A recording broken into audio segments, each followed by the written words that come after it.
La maturité, c'est la forme qu'il te faut pour supporter une nouvelle grâce.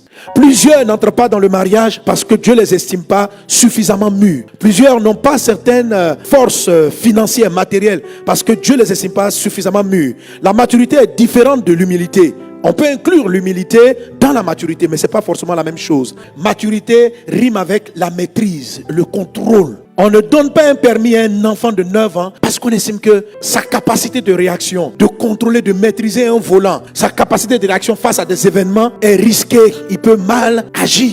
La maturité, ça veut dire qu'on est prêt à prendre certains coups, à contrôler certaines choses. Tant que dans beaucoup de domaines, tu vas rester immature, il y a des choses qui ne seront pas exaucées. Il faut que tu pries, que tu demandes au Seigneur, Seigneur, est-ce que le marché là ne m'est pas donné parce que tu estimes que je suis immature? Il y a des gens qui sont là, pasteur, je dis prie pour moi. Demain, on est sur le point de me donner un marché. Mais tu es immature. Ou si tu n'es pas immature, ta société n'a pas la maturité qu'il faut pour avoir le marché de 300 milliards. Les gens qui sont autour de toi ne sont pas prêts à pouvoir gérer un tel niveau de sollicitation. Chaque fois, je dis au pasteur à l'église, je dis, il y a des gens que Dieu ne nous envoie pas. Il y a une dimension qu'on n'arrive pas à atteindre. Parce que le peu de choses que Dieu nous a donné, on n'a pas encore la maîtrise. Car si tu reçois une grâce, une gloire, plus d'âmes que tu ne peux gérer, tu vas les perdre. Jésus a dit ceci, on ne donne pas les perles aux pourceaux. Il y a des choses qui sont des perles. Le mariage est une perle. Certains moyens financiers sont des perles. Et si tout simplement tu ne sais pas les apprécier, tu ne sais pas les considérer, tu ne sais pas les travailler, Dieu peut attendre de te donner ce qu'il t'a promis. Alléluia. Une personne est immature lorsqu'elle n'arrive pas elle-même à se contrôler. Quand l'enfant est tout petit, tout ce qu'il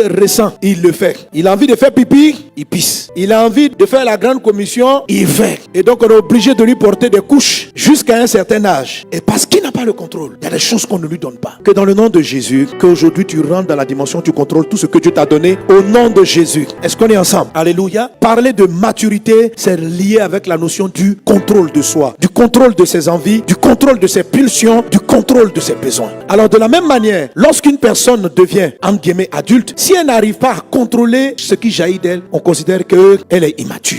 Quand on parle de maturité, il y a le physique. Notre corps atteint sa maturité en fin d'adolescence, vers 18, vers 20 ans. On a généralement atteint la taille, la forme. Et c'est pour ça qu'on dit maintenant, on peut se marier, on peut travailler, on peut faire ça, c'est le corps. Mais ton esprit et puis ton âme, ce n'est pas à 20 ans qu'ils sont mûrs. Ton esprit et ton âme, ce n'est pas lié à une affaire de temps, c'est lié à une affaire de choix et de décision. La maturité spirituelle est quelque chose qu'à un moment donné, on décide. Alléluia. L'apôtre Paul dit, 1 Corinthiens 13, 11, quand j'étais enfant, je parlais comme un enfant, je raisonnais comme un enfant, je pensais comme un enfant. Il dit, mais lorsque je suis devenu un homme, j'ai fait disparaître ce qui était de l'enfant. Le corps physique devient mûr de manière naturelle. Mais ce n'est pas pareil pour l'âme. Ce n'est pas pareil pour ton esprit. Ce n'est pas parce que ton corps a 70 ans que tu as un esprit ou une âme de 70 ans. Tu peux avoir une âme de bébé. Est-ce qu'on est ensemble? Alors, comment est-ce qu'une personne est bébé spirituellement? C'est une personne qui n'arrive pas à contrôler ses émotions. Tu es comme un enfant. Pipi arrive, tu pisses. La colère arrive, tu n'en contrôles pas. Elle te contrôle. Les sentiments de colère décident les gens avec qui tu parles, les gens que tu vas bouder, les gens que tu vas classer, les gens que tu vas déclasser. C'est-à-dire que tu arrives un matin, la personne t'a mal parlé hier nuit, le lendemain, elle te salue. Faut pas me saluer. Moi, je ne suis pas hypocrite. Et puis tu lui parles mal, tu lui dis 4 mots. Quelquefois même tu insultes les gens, après tu te rends compte, tu dis, j'aurais pas dû dire ce dernier mot là. C'est-à-dire que tu ne contrôles pas. C'est-à-dire que la colère, les mots qui arrivent sur tes lèvres jaillissent comme ça. Tu es immature. C'est de l'immaturité, tu ne contrôles pas. Et puis quand on demande à ces personnes-là, il dit, pasteur, je ne suis pas hypocrite. Ma soeur, tu n'es pas obligé, ce n'est pas utile. Parce que tout ce que ça va faire, c'est de vous créer des palabres. Est-ce que tu as besoin d'un palabre? Il faut contrôler ça. Quelqu'un qui est en train de dire, si je ressens de te dire, va-t'en, je ne sais pas fermer ma bouche, je vais te le dire en face. Tu ressembles à quelqu'un qui a du gaz dans le ventre et qui est au milieu des personnes, parce qu'elle ressent que le gaz doit sortir, elle fait sortir, on lui demande pourquoi, il dit parce qu'elle n'est pas hypocrite.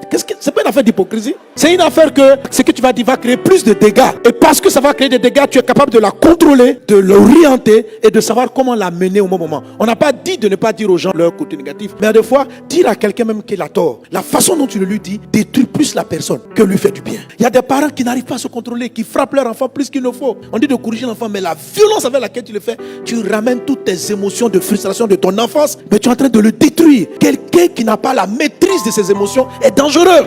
ça détruit des familles, ça détruit des foyers, ça détruit des vies. Un homme qui court derrière toutes les filles du quartier, il n'a pas de contrôle. Est-ce que tu as envie de marier quelqu'un comme ça? Pourquoi Dieu ne te donne pas des milliards? Parce qu'il estime que tu ne pourras pas les contrôler. Tu ne pourras pas les orienter là où ils doivent aller. Quand l'argent va arriver, je me fais plaisir. Tu sais, moi dans la vie, je me suis jamais fait plaisir. Oh, tu as déjà 10 voitures. Moi, ma passion, c'est les voitures. J'achète la dernière voiture. J'achète le dernier bijou. Je n'ai pas dit, il ne faut pas faire ça. Mais quand une grande partie de toutes tes ressources va pas aider l'homme, va pas aider des gens, que c'est là pour tes voyages, et puis tu es là, tu as les ressources, tu dis, c'est quel contrôle?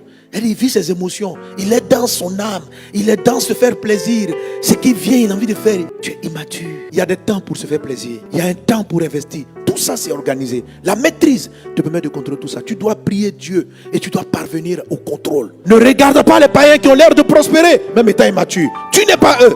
Toi, tu t'apprêtes à entrer dans la dimension de l'épouse. Et une épouse va gérer la maison de son mari. Est-ce qu'on est ensemble?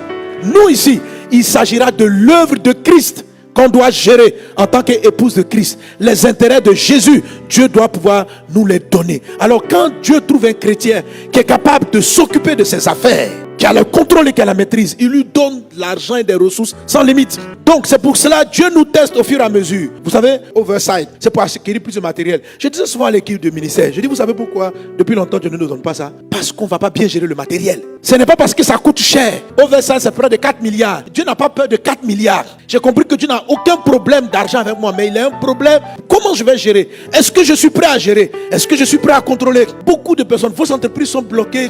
Vous pensez que c'est parce que les sorciers vous attaquent, parce que toi-même tu n'es pas prêt. Mais tu ne te rends pas compte que tu n'es pas prêt, parce que les personnes immatures pensent qu'elles sont matures. Regarde ton enfant lorsqu'il vient te demander des choses que toi-même tu sais qu'il ne pourra pas contrôler. Mais l'enfant peut pleurer sur le sujet. Dieu a tellement de choses pour toi.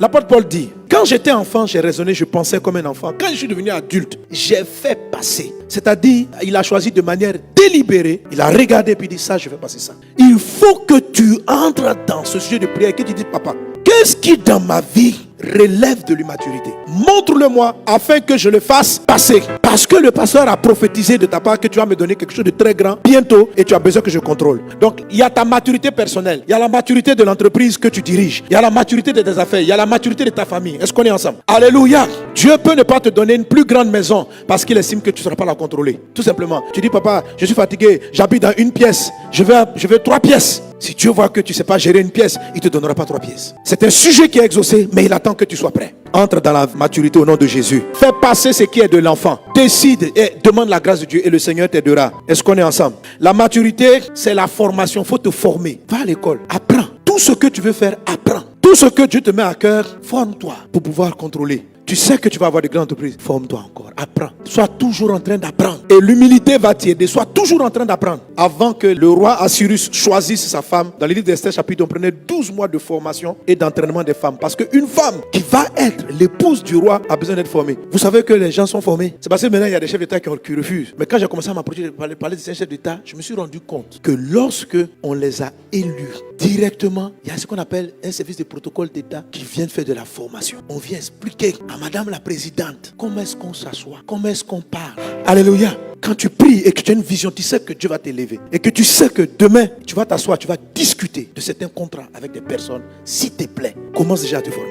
Paye le prix de la formation, ça fait partie de la maturité. L'apôtre Paul dit, j'ai fait passer parce que ça ne passe pas naturellement. Il dit, je parlais comme un enfant. Il y a un langage de l'enfant, c'est-à-dire un langage incontrôlé, incontrôlable, une manière de parler. Tu vas travailler ton langage afin qu'il soit adapté à ta cible, à l'endroit où tu vas partir, à la dimension dans laquelle tu vas entrer.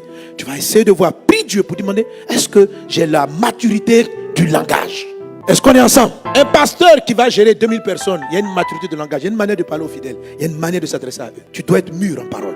Une femme qui doit entrer dans le mariage, il y a une manière de parler à son mari. Un mari qui va entrer dans le mariage, il y a une manière de parler à sa femme. Il faut en être conscient pour que ce que Dieu va te donner ne soit pas pour toi une source de problème. Est-ce qu'on est ensemble? Alléluia. Je te vois entrer dans une dimension de maturité au nom de Jésus.